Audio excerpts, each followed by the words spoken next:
Fala pessoal, Felipe da Mindsight aqui, e para esse novo vídeo do Recrutamento e Seleção de Verdade, a gente vai falar um pouquinho mais sobre vieses inconscientes.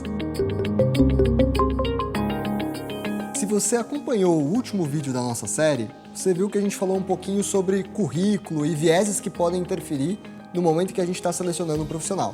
Se você ainda não assistiu, clica aqui para assistir e acompanhar com a gente agora um passo um pouquinho além dentro desse tema. Os vieses são estereótipos sociais que a gente carrega naturalmente e que afetam a nossa percepção do mundo. Existe uma razão histórica para eles existirem, porque na medida em que as sociedades foram evoluindo, foi necessário que o ser humano identificasse alguns padrões para poder classificar o que era mais ameaçador para ele e o que era menos ameaçador. De alguma forma, isso foi sendo transmitido também para o julgamento que as pessoas têm em relação a outras pessoas.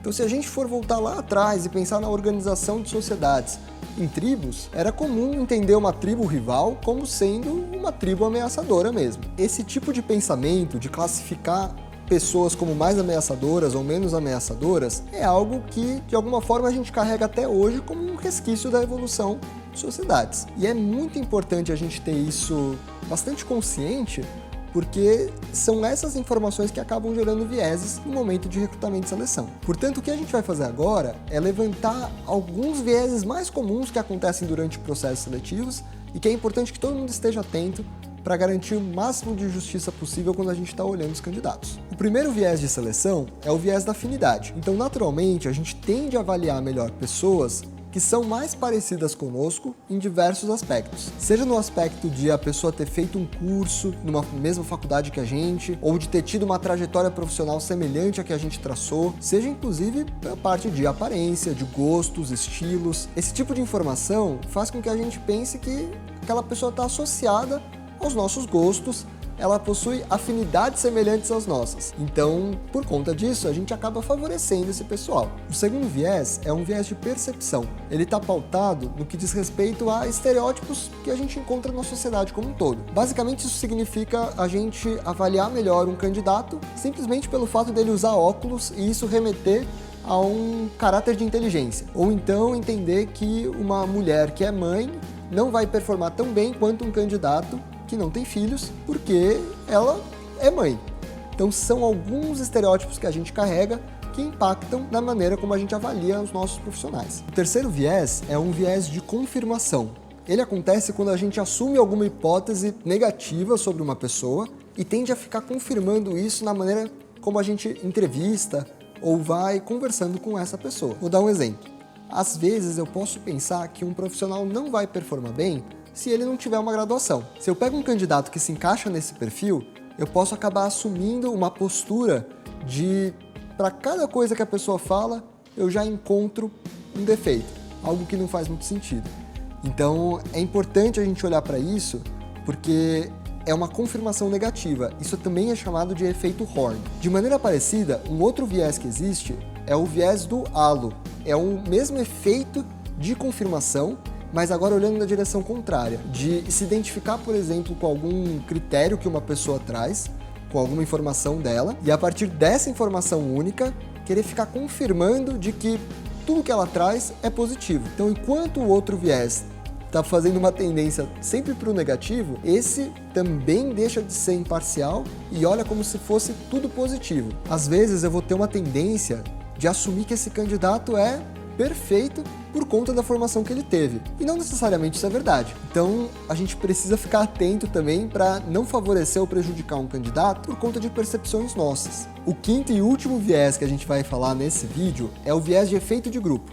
Ele acontece quando a gente acaba não se contrapondo ao que o grupo pensa por querer evitar qualquer tipo de atrito. Só que se esse grupo não tem muito uma diversidade de opinião, ou mesmo os membros que integram são muito parecidos entre si, às vezes vai gerar resultados que também vão ser muito semelhantes entre si. Então, para isso, a gente tem que ficar atento para não ir sempre de acordo com o que o pensamento coletivo entende que é a solução ideal. No contexto de recrutamento e seleção, esse efeito pode aparecer da seguinte forma. Imaginem, por exemplo, que a gente tem uma banca avaliadora onde todos os profissionais dessa banca são homens brancos com uma trajetória profissional muito parecida. Vai ser mais difícil ter opiniões diversas e pessoas que contraponham o pensamento coletivo desse grupo. E o que é interessante nessa história é que esses vieses, eles vão existir.